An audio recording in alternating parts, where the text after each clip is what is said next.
Les amis, désolé déjà pour la qualité, je suis en Ouzbékistan. Mbaflix voyage à travers le monde. Parce que je suis quand même au courant de l'actu, hein. Je suis dans la journée, je me renseigne, hein. C'est le travail. Riles, même loin de la France, travaille dur, incroyablement dur. Non, non, plus sérieusement les amis, j'espère déjà que vous allez bien, hein. Je pense à vous pendant ce voyage et je vous envoie tout plein d'amour et tout plein de paix pour vous. Et donc on revient sur cette actualité les gars. Je vous jure qu'aujourd'hui je me suis dit ce soir je ferai une vidéo sur le mercato du Real, pourquoi j'étais pas spécialement emballé et beaucoup de questionnements. Donc ça aura lieu, mais il y a toujours des moments où, et c'est ça le mercato, c'est du bluff, c'est parfois on croit que c'est du bluff et ça n'en est pas, des fois ça n'a pas l'air d'en être mais ça en est, il y a de la com, il y a des propos dits et tout, et on essaye de déchiffrer les choses. Je vais pas vous mentir, tout ce qui tourne autour d'Mbappé aujourd'hui est presque indéchiffrable. Parce qu'on va avoir, tout le monde, même des gens qui sont en interne, tu penses avoir des retours, tu penses, on a vécu la chose, voilà, ce que je veux dire, voilà. Donc aujourd'hui, ce qui se passe, c'est qu'il y a de l'info, des choses qui se disent, les médias qui relayent, des choses qui ont l'air parfois un peu vraies, des fois des choses qui ont l'air un peu fausses. Mais concernant aujourd'hui, on est sur une longueur, enfin quelque chose qui reste cohérent à ce qui s'est dit il y a quelques jours, voire une semaine au moins, c'est-à-dire Mbappé qui refuse encore et encore cette prolongation, et j'ai envie de dire d'une certaine manière c'est logique, en tout cas aujourd'hui, parce que s'il y a à peine une semaine, tu venais à confirmer une lettre que tu avais déjà envoyée par le passé, pour une semaine après dire bon, au fait, ok, je vais prolonger, c'est qu'il n'y a aucune cohérence, aucun professionnalisme. Je parle au présent. S'il reste à Paris et que l'année prochaine il prolonge, c'est un autre débat. Mais au présent, il y a une semaine, il y a eu le grand débat de la confirmation de la lettre qui avait été faite. Donc le gars avait dit qu'il prolongerait, enfin du moins qu'il ne renouvellerait pas cette année en option. Ensuite, le gars, il vient, il dit « Eh oh, j'espère que vous n'avez pas oublié, je vous confirme avec une lettre que je n'active pas cette année en option. » Début de mercato, il dit ça. Et là, il y a des gens qui se disent « Ouais, mais il va prolonger et tout. » Si prolongation il y a, ce serait dans l'idée que Paris prenne le risque de le perdre libre. Je ne pense pas, à moins que pour moi ce soit vraiment des gens qui, enfin, je ne comprendrais pas ce qu'ils ont fait, ça n'aurait aucun sens. Donc on est dans la même logique, un Kylian Mbappé qui refuse toujours une prolongation. Côté émir, ça a l'air compliqué et il y a une part d'énervement et une volonté qui n'a jamais existé par le passé, celle de pouvoir réfléchir à de la négociation, peut-être même avec le Real Madrid. Alors tout ça c'est beaucoup de guillemets, hein, j'ai envie de dire même, c'est même pas une parenthèse, c'est des guillemets. Parce que moi j'ai du mal, franchement j'ai du mal à me dire que le Qatar pourrait vendre Mbappé après avoir perdu Messi. En plus, c'est ton leader d'une certaine manière, mais ton leader auquel tu ne peux plus construire autour. Parce que même s'il lui reste une année, tu fais comment ? Tu vas tout lui donner avec le risque de le perdre. Et en plus, là, ils ont l'air de te confirmer que non, malgré l'insistance, ils ne prolongent pas, au moment présent. Donc, voilà, alors il y a des débats, il y a des choses qui se disent. Hein. Côté Madrid, il y a quelques temps, voire il y a quelques heures, on entend que c'est 2024, que c'est beaucoup trop d'argent, que le Real a fini son mercato moins offensif. Mais par contre, il y a Rossellou qui vient et qui prend pas le numéro 9, dans une année où tu dis que c'est le dernier attaquant que tu prends. Un numéro 9 qu'il pourrait prendre, et l'année prochaine le rendre si tu as Mbappé.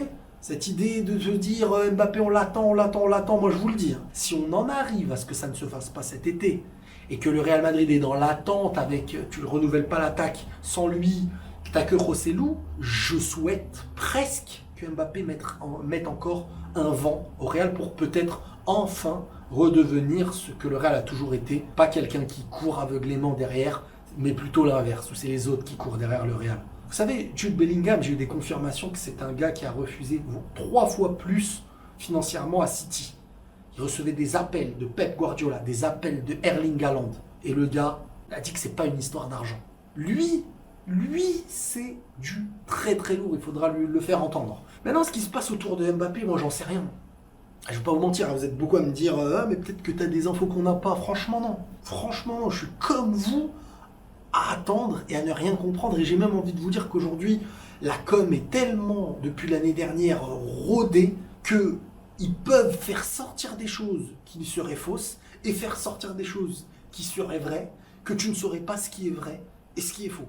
C'est totalement une com maîtrisée. Hein, c'est... Tu peux pas savoir.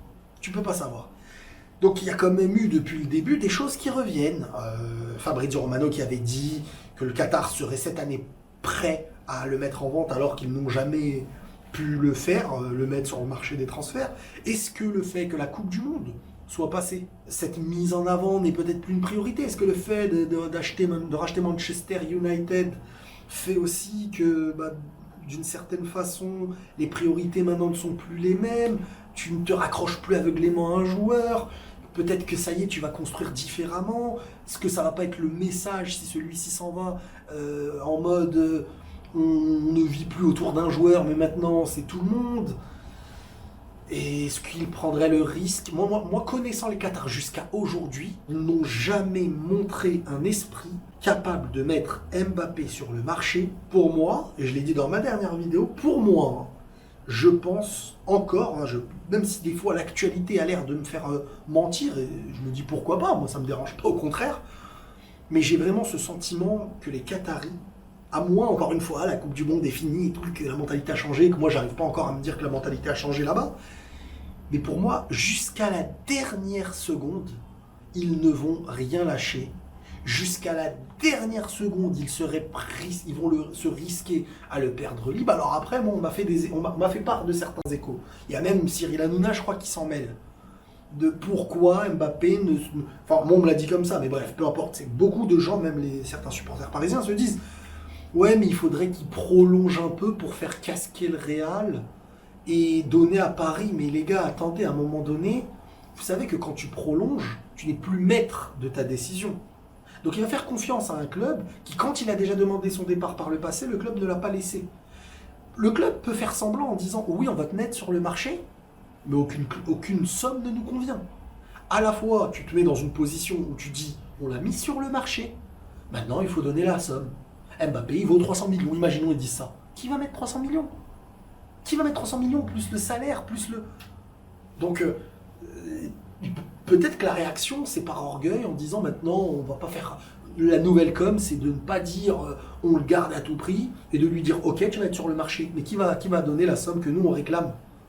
Peut-être que ça va être ça. Peut-être qu'ils se disent bon, en fin de compte, on n'a pas envie de le perdre libre. Je ne sais pas pour quelle raison, parce qu'en vrai, financièrement, est-ce qu'ils sont pas plus dans l'histoire et dans la volonté de se dire s'il reste, on a des ressources financières qui pourraient le faire douter et recommencer et retomber comme la saison dernière? Personnellement, je me dis quand même que ce serait très grave.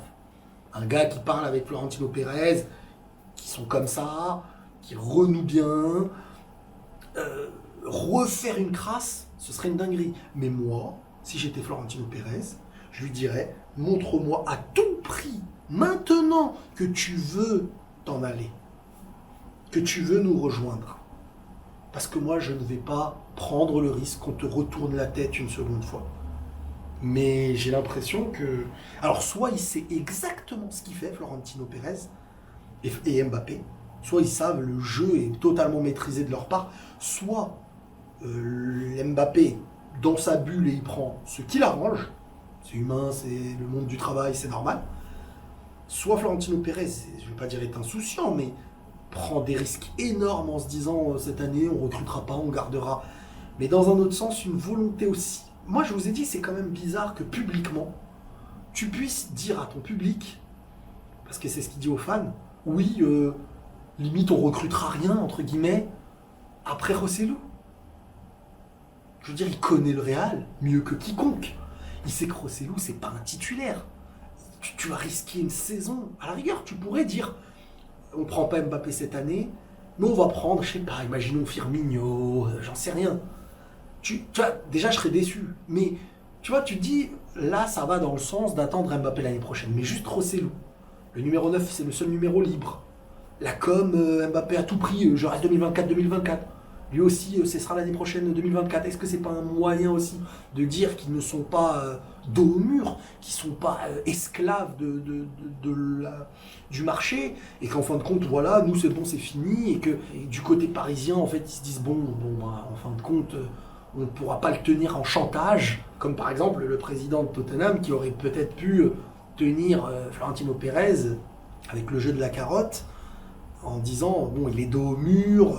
C'est peut-être un moyen aussi comment on dit, de congeler le marché, de ne pas être esclave du marché, et de faire comprendre que nous, c'est fini, nous.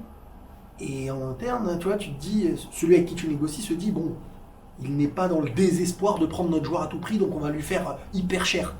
Peut-être aussi. Je sais pas, c'est très compliqué. Alors, il y a des moments où ça a l'air d'aller dans le bon sens, il y a des moments où côté Madrid on se dit que non mais c'est trop, tu pourras, même s'il est mis sur le marché, ça reviendrait trop cher. Je sais pas combien il vaudrait sur le marché. Est-ce que si tu le mets sur le marché c'est pour je sais pas, tu vas pas le faire à un prix de fou, ou alors si tu le mets sur le marché c'est pour prendre un prix de fou. Est-ce qu'il va partir, est-ce qu'il va pas partir? On est loin, loin, loin de savoir le dénouement final de tout ça, même si je pense que ça va pas aller jusqu'à août, fin août ou un truc du genre. Ce serait quand même un peu trop risqué. Hein. Un peu trop risqué. Maintenant, on verra.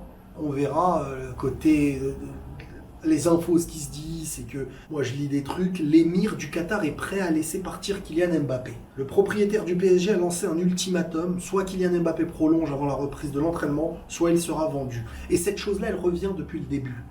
Et qu'elle soit remise encore à jour par même des personnes du PSG, c'est que on est beau, enfin même Fabrizio Romano, lui aussi il était dans cette écho.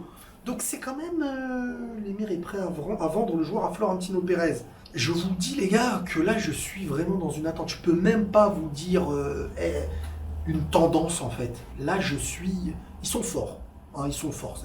Cette année le clan Mbappé, et même l'année dernière d'une certaine manière, ils ont su, dans les derniers instants, mais aujourd'hui en tout cas, ce n'est pas qu'une histoire de derniers instants, c'est que c'est maîtrisé. Et que côté Paris, en fait pour savoir, il faut être vraiment soit dans les négociations, soit Florentino, soit Kylian, soit Nasser, ou l'émir. Donc il n'y a rien de ferme et il n'y a rien d'ouvert. Demain, on est capable de nous dire, bon, bah, on le laisse, voilà, ou bien aucune offre ne va nous satisfaire. C'est hyper complexe. Hyper complexe, et on est tous attentifs à ça. Maintenant, qui sait? Tic-tac ou pas tic-tac? Prenez tous soin de vous, les amis, et la paix sur vous. Et de l'Ouzbékistan, je vous souhaite la plus grande paix intérieure et la paix tout court. Allez, salut.